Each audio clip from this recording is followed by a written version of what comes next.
If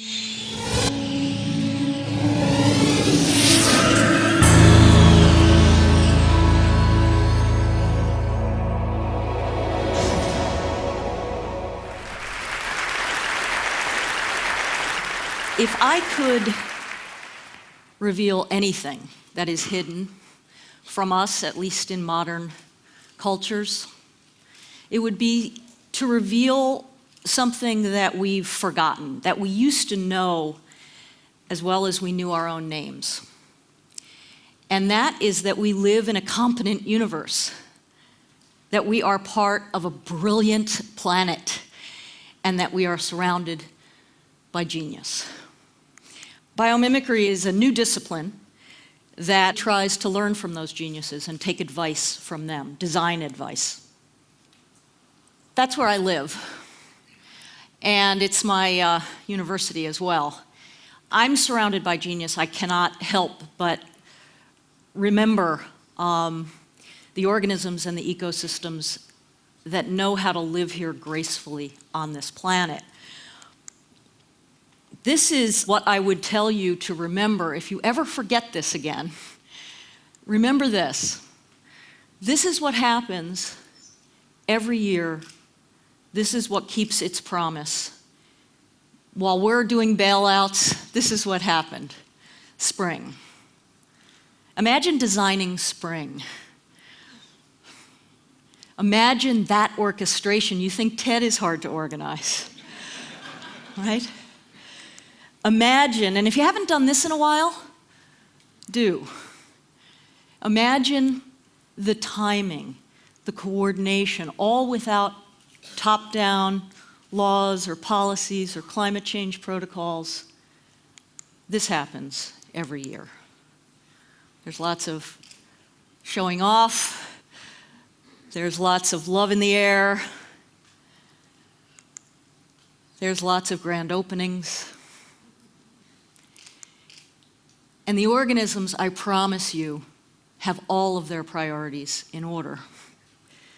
I have this neighbor that keeps me in touch with this because he's living usually on his back looking up at those grasses.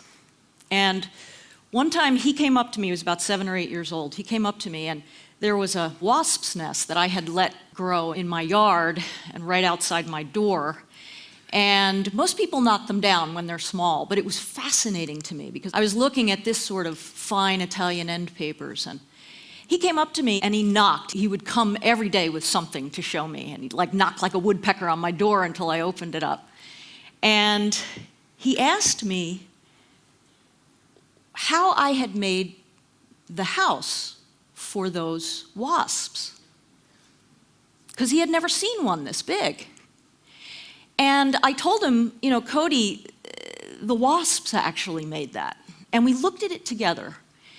And I could see why he thought, you know, it was so beautifully done. It was so architectural. It was so precise. But it occurred to me how in his small life had he already believed the myth that if something was that well done, that we must have done it. How did he not know, it's what we've all forgotten, that we're not the first ones to build. You know, we're not the first ones to process cellulose. We're not the first ones to make paper. We're not the first ones to try to optimize packing space or to waterproof or to try to heat and cool a structure. We're not the first ones to build houses for our young.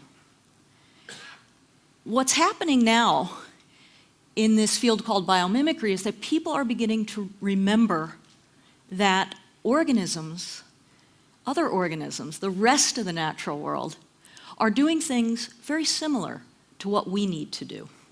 But in fact, they're doing them in a way that have allowed them to live gracefully on this planet for billions of years.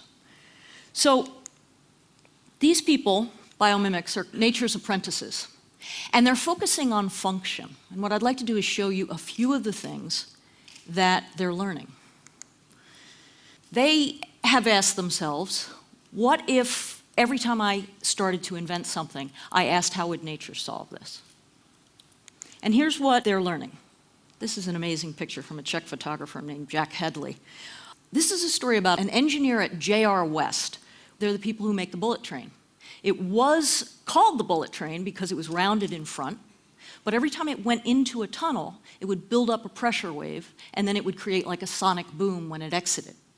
So the engineer's boss said, find a way to quiet this train. He happened to be a birder. He went to the equivalent of an Audubon Society meeting, and he studied, there was a film about kingfishers, and he thought to himself, they go from one density of medium, the air, into another density of medium, water, without a splash. Look at this picture, without a splash, so that they can see the fish. And he thought, what if we do this? Quieted the train, made it go 10% faster on 15% less electricity. How does nature repel bacteria? We're not the first ones to have to protect ourselves from some bacteria. Turns out that this is a Galapagos shark. It has no bacteria on its surface, no fouling on its surface, no barnacles. And it's not because it goes fast.